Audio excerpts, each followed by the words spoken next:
Assalamualaikum warahmatullahi wabarakatuh. Perkenalkan, saya Puspita Sari Pribadi, SSITM-Kes.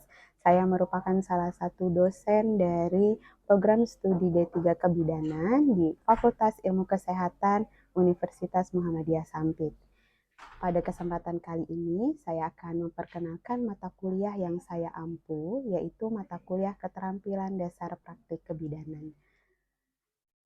Mata kuliah ini diajarkan ataupun diberikan pada mahasiswa semester 1. Adapun beban SKS yang ada pada mata kuliah ini adalah 3 SKS, terdiri dari 1 SKS teori dan 2 SKS untuk praktek. Metode pembelajaran yang saya gunakan adalah salah satunya dengan cara CTJ atau ceramah tanya jawab, yang biasanya digunakan untuk materi-materi yang bersifat konsep-konsep dasar. Selain itu juga saya menggunakan metode pembelajaran yang lain seperti SGD atau Small Group Discussion pada mahasiswa, yang mana salah satu contohnya adalah materi-materi yang berkaitan dengan tindakan-tindakan medis, di mana pada saat pembelajaran tersebut diharapkan mahasiswa dapat mengupdate tindakan-tindakan terbaru dengan menggunakan small group discussion. Metode pembelajaran yang lain yang biasa saya lakukan adalah juga dengan cara collaborative learning, yang mana di dalamnya terdapat discovery learning untuk misalkan materi-materi yang memang bersifat tindakan-tindakan juga, tindakan medis. Yang mana contoh dari collaborative learning yang saya terapkan di mata kuliah ini adalah dengan cara mahasiswa melakukan update-update ilmu terbaru dengan cara mahasiswa mencari sumber-sumber terbaru. Contohnya di jurnal ataupun di artikel-artikel ilmiah yang lain dengan menggunakan conceptual learning dan collaborative learning. Kemudian pada materi pembelajaran praktikum, metode yang saya gunakan adalah dengan metode demonstrasi, role play, dan juga simulasi yang kami lakukan di laboratorium. Pada awal pembelajaran, saya akan menjelaskan tentang RPS dan juga kontrak kuliah pada mahasiswa untuk mengawali semester baru, yang mana di dalamnya terdapat beberapa informasi yaitu tentang mata kuliah yang akan dipelajari, baik dari beban SKS-nya, capaian pembelajarannya, kriteria penilaian, metode pembelajaran, kemudian hingga referensi-referensi yang memang direkomendasikan untuk digunakan. Adapun capaian pembelajaran pada mata kuliah ini adalah mahasiswa mampu melakukan keterampilan dasar praktik kebidanan sesuai dengan kewenangan yang didasari oleh konsep-konsep, sikap, dan juga keterampilan. Adapun yang menjadi capaian pada setiap materinya adalah yang pertama, mampu menjelaskan konsep dasar manusia, mampu menjelaskan konsep sehat dan sakit, kemudian mampu menjelaskan konsep stres dan juga adaptasi, mampu menjelaskan konsep dasar pemberian obat, menjelaskan pemenuhan cairan, mampu menjelaskan fungsi-fungsi instrumen kebidanan, mampu menerapkan prinsip pencegahan infeksi dalam praktik kebidanan, mampu melakukan pemeriksaan fisik secara umum, dan mampu memenuhi kebutuhan personal hygiene, eliminasi, oksigen, dan mampu memenuhi kebutuhan mobilisasi, dan juga body mekanik, serta kebutuhan nutrisi. Dan yang paling akhir adalah mampu melakukan penanganan awal dalam kegawat daruratan. Pada pembelajaran ini juga saya melakukan evaluasi pembelajaran yang mana dengan dilakukan oleh beberapa metode, yaitu yang pertama adalah evaluasi saat ujian tengah semester dan juga pada akhir semester.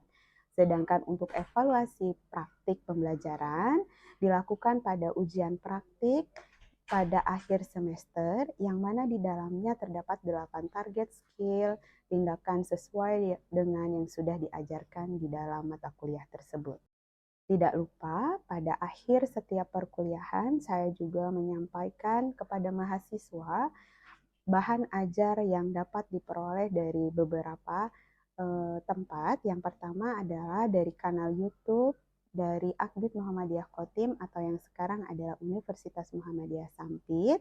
Di dalamnya ada beberapa metode pembelajaran yang kami lakukan di dalam kanal YouTube tersebut yang berkaitan dengan beberapa tindakan-tindakan praktik, dan juga pada kanal Google Drive yang mana biasanya saya akan memberikan beberapa bahan ajar, baik buku ajar dan juga modul di dalam link tersebut. Pada kesempatan kali ini, saya akan menyampaikan video pembelajaran saya pada pertemuan kedua pada mata kuliah Keterampilan Dasar Praktik Kebidanan. Metode yang saya gunakan adalah ceramah tanya jawab disertai dengan diskusi dengan mahasiswa. Berikut video pembelajarannya dan selamat menyaksikan. Bismillahirrahmanirrahim. Assalamualaikum warahmatullahi wabarakatuh. Waalaikumsalam warahmatullahi wabarakatuh. Apa kabar semuanya hari ini? Alhamdulillah. Baik, hari ini kita akan kembali masuk di mata kuliah KDPK yang mana pada hari ini akan membahas tentang kebutuhan fisiologi manusia. Ini sebenarnya adalah sub pokok bahasan dari pertemuan terdahulu, yaitu adalah konsep dasar manusia. Namun hari ini kita akan membahas sub pokoknya, yaitu adalah tentang kebutuhan fisiologi manusia. Baik, di sini ada tujuan pembelajaran yang akan kita capai, yaitu menjelaskan nanti mahasiswa itu mampu menjelaskan tentang kebutuhan dasar manusia, dan output untuk learningnya yang subnya adalah mahasiswa mampu menjelaskan tentang konsep dari kebutuhan fisiologi manusia. Di pertemuan sebelumnya, teman-teman juga sudah diberikan materi oleh dosen yang itu adalah tentang kebutuhan dasar manusia. Di dalamnya membahas tentang teori kebutuhan dasar manusia. Masih ingat gak ya? Ayo. Harusnya ingat ya, karena masih di pertemuan minggu lalu. Coba teman-teman ada yang ingat gak teori yang membahas salah satu saja tentang konsep dasar manusia? Siapa? Mungkin ada yang bisa memberikan pendapat? Ayo, siapa? Silakan. Yuk, siapa? Usfatun? Oke, silakan. Apa teorinya? Salah satu saja bisa disebutkan. Kebutuhan dasar manusia itu ada 5. Yang pertama itu yang tadi dijelaskan itu kebutuhan fisiologis manusia. Baik. Terus itu merupakan teori dari siapa? Ada yang tahu? Kemarin sudah kita bahas. Depannya A, ujungnya M, kayak kata Q. Ayo, silakan. Ada yang bisa menjawab? Teori dari, ayo Siti. Dari Abraham Maslow. Oh iya, good. Abraham Maslow. Salah satunya tadi disebutkan oleh Uswatun adalah kebutuhan dasar fisiologi. Ada lagi? Kan tadi 5 nih, berarti masih ada 4. Yang kedua, silakan Melati. Silakan. Kebutuhan dasar manusia yaitu rasa aman. Rasa aman, betul sekali. Ada lagi? Ya, Indah dulu ya. Silakan Indah. Yang ketiga yaitu aktualisasi diri. Sebelum aktualisasi diri, benar nih aktualisasi diri, tapi aktualisasi diri itu adalah kebutuhan yang paling atas, paling akhir. Betul, tapi adalah bagian paling akhir. Sebelum aktualisasi diri, ya silakan. Rasa cinta dan kasih sayang. Betul, rasa cinta dan kasih sayang harus sekali. Pertama untuk mengurangi dan tidak. Itu Harga diri. harga diri sakti. Baru yang terakhir aktualisasi diri. Baik, kemarin di pertemuan sebelumnya saya membahasnya adalah tentang konsep dasar dan teorinya. Sekarang kita bahas tentang per poinnya, subnya, yaitu adalah kebutuhan fisiologi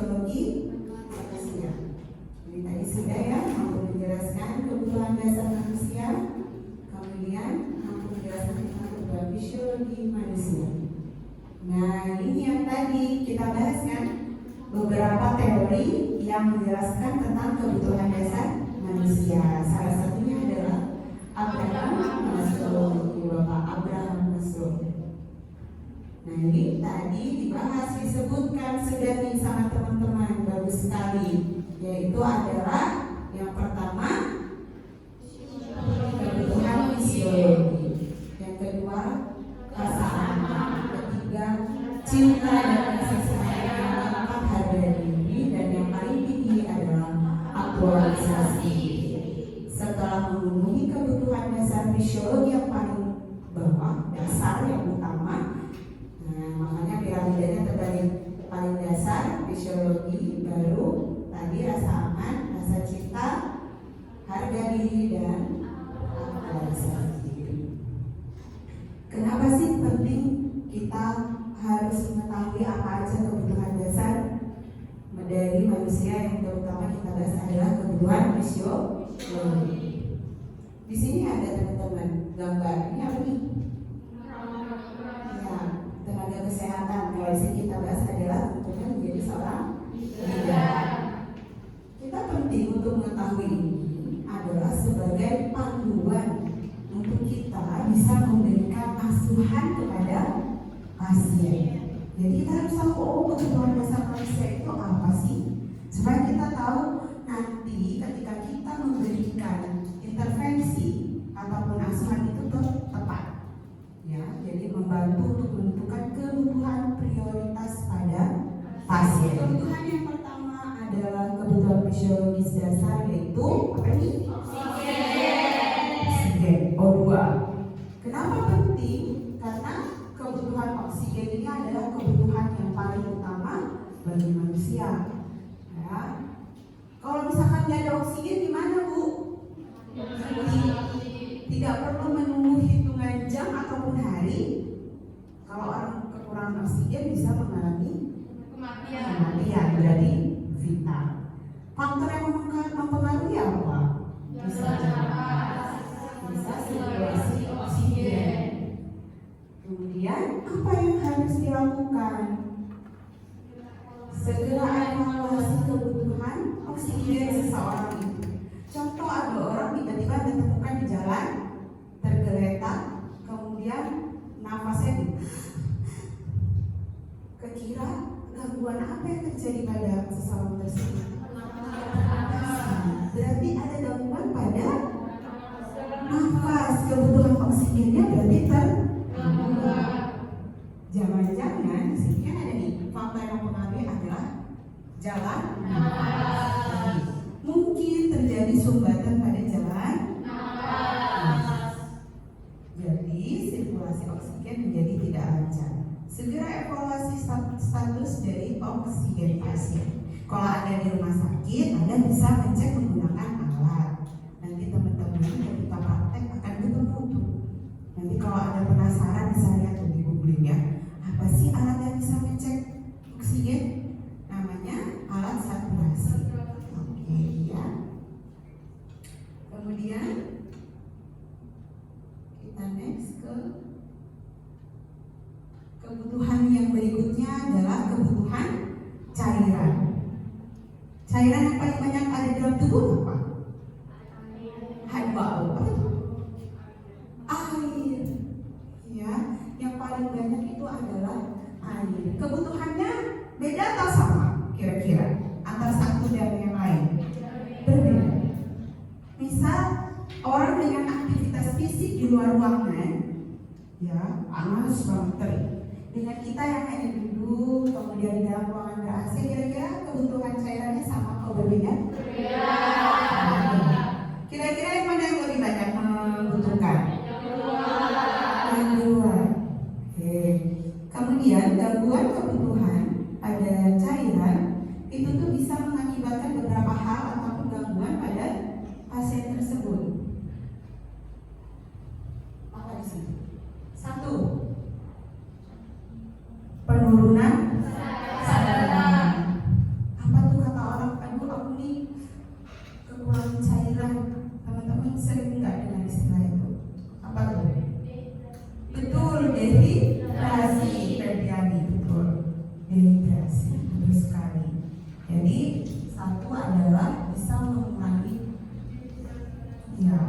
penurunan kesadaran. Anda kan suka bilang salah-salah terus nih ngerjain tugasnya butuh aqua ya.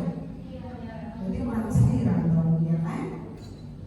Kemudian gangguan yang lain adalah gangguan orang yang tidak bisa menelan ataupun orang dengan gangguan jiwa yang berat. Jadi sudah di luar kesadaran. Organ apa yang berperan penting dalam keseimbangan cairan? Adalah ginjal. Ini berkaitan dengan pelajaran anatomi dan fisiologi yang teman-teman juga sedang belajar. Apa yang harus dilakukan? Berarti segera evaluasi cairan yang masuk dan keluar. Harusnya seimbang. Contoh, kondisi apa sih yang antara input minum ya, masuknya cairan dengan keluarnya cairan tidak selaras? Apa coba penyakit orang lagi sakit apa ya bisa bikin dehidrasi? Apa? Ada suara yang betul tadi tapi agak malu-malu. Muntaber, betul. Siti Nurdianti muntah, ya. Kemudian BAB ini juga keluar. Terus untuk masuknya cairan tapi kurang karena makan atau minum muntah, makan minum muntah, akhirnya bisa mengakibatkan dehidrasi. Kemudian kebutuhan fisiologi dasar yang yang ketiga adalah nutrisi. Nutrisi sangat penting untuk diberikan kepada seseorang. Tapi bedanya dengan oksigen apa? Ada yang tahu nggak? Kalau oksigen tidak perlu menunggu jam ataupun hari, dicekek mati loh semua. Karena kekurangan oksigen. Tapi kalau orang kelaparan, apa dia nggak makan langsung mati? Tidak. Tapi bisa menyebabkan kematian, tetap bisa. Cuman bedanya di sini adalah ada yang dengan hari ataupun minggu. Pernah dengar ada orang kecelakaan pesawat atau terjatuh dari kapal, tapi masih bisa bertahan hidup sampai beberapa hari. Ya, yang penting masih ada oksigen, ya. Tapi kalau sudah berhari-hari tidak ada nutrisi juga bisa mengakibatkan kematian. Gangguan pemenuhan dan kebutuhan nutrisi itu adalah pola makannya buruk. Misalkan orangnya tidak mau makan, gangguan mengunyah dan menelan. Kemudian mual dan muntah seperti yang tadi kita bahas, menolak makan atau bahkan makannya berlebihan. Kalau makannya berlebihan juga bisa mengakibatkan gangguan pada pemenuhan nutrisi. Apa peran tenaga kesehatan? Kalau dia tidak mau makan, kekurangan energi, maka tenaga kesehatan harus memberikan nutrisi. Makan, memantau jumlah kalori yang masuk. Kemudian bisa juga menggunakan metode alternatif yang lain. Pernah lihat orang kalau makan di rumah sakit tidak bisa makan, koma, itu makannya lewat mana ya? Berarti bisa melalui selang, ya, selangnya dimasukkan ke hidung. Nanti teman-teman belajar di pertemuan berikutnya untuk pemenuhan nutrisi, ya.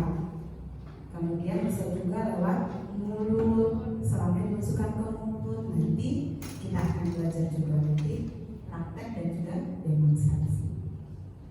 Oke, next, ini kebutuhan fisiologi dasar selanjutnya adalah eliminasi. Mungkin teman-teman karena semester 1 tidak terlalu paham apa sih eliminasi, ya kan?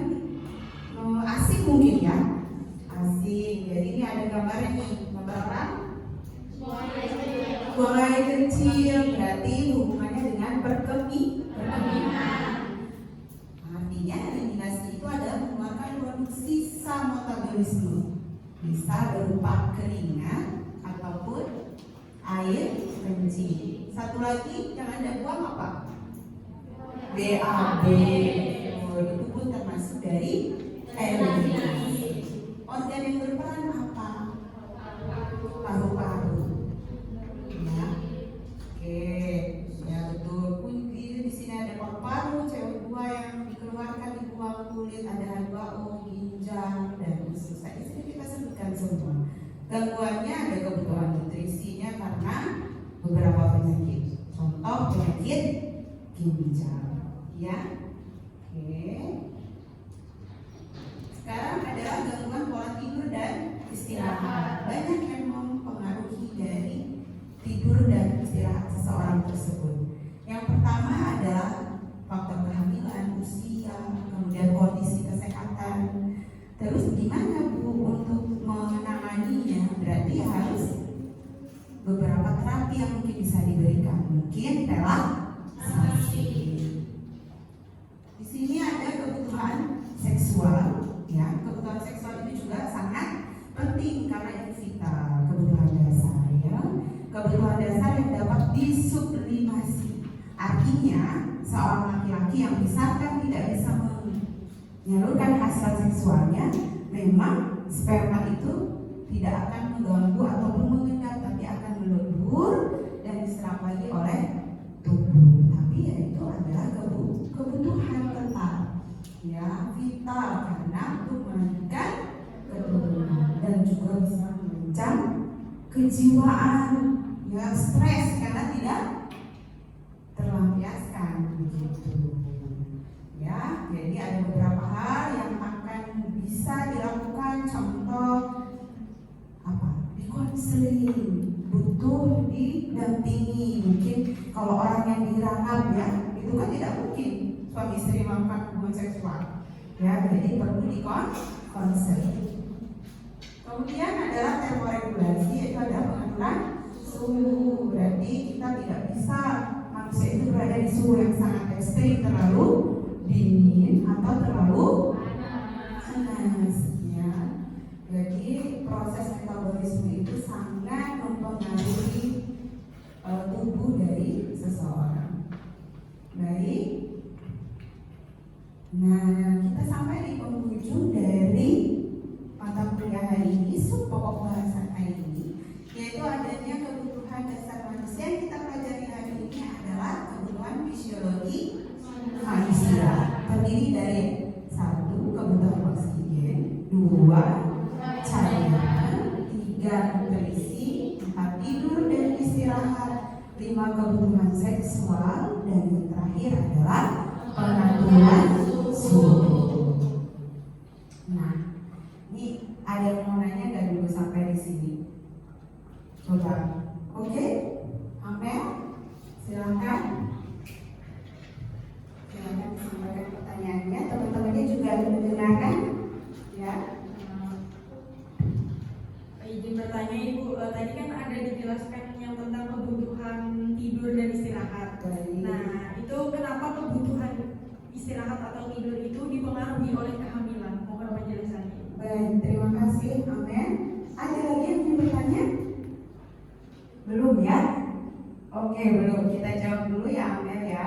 Di sini tadi sudah dijelaskan betul adalah salah satu yang mempengaruhi kualitas tidur seseorang adalah kehamilan. Nanti teman-teman akan belajar di semester 1 tentang pengantar asuhan. Itu akan dibahas salah satunya adalah ketidaknyamanan kehamilan. Jadi pada saat hamil itu pola istirahat dan tidur itu biasanya terganggu karena ada beberapa faktor. Salah satunya adalah pembesaran janin. Kemudian ibunya nanti ketika tidur itu merasa kurang nyaman karena posisi tertelentang, misalkan itu akan menekan dari pembuluh darah, akhirnya ibunya biasanya sesek kalau udah makin besar. Tapi kalau misalkan posisinya kan jadi kurang nyaman, ya. Kalau misalkan hamil mau tengkurap nggak bisa, miring sulit. Nah, jadi itu yang mengakibatkan dia sulit atau berubah pola tidurnya. Dan satu lagi, ada ketidaknyamanan pada ibu hamil, yaitu adalah sering kencing. Jadi kalau malam suka kebangun sering kencing, akhirnya tidurnya tidak. Jadi kualitas tidurnya terganggu. Begitu, Amel? Sudah jelas? Baik, terima kasih. Ada lagi yang mau bertanya? Sudah paham? Betul? Betul, tapi meragukan? Betul? Baik, jadi di sini mungkin giliran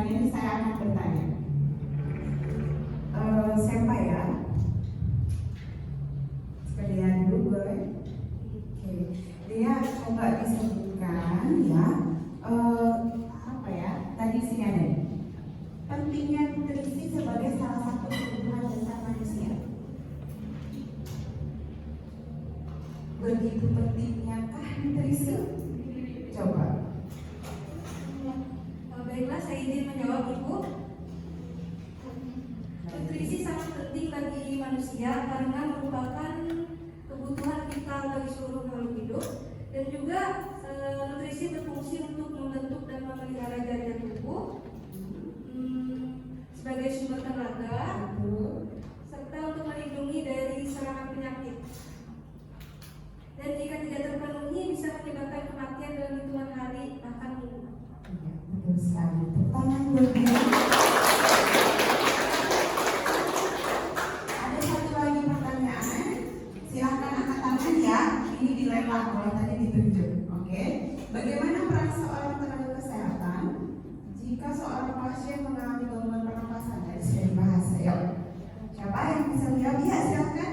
Abel. Silakan dan mendengar. Baik, di sini saya akan menjawab dengan cara memberikan bantuan kebutuhan oksigenasi. Betul teman-teman?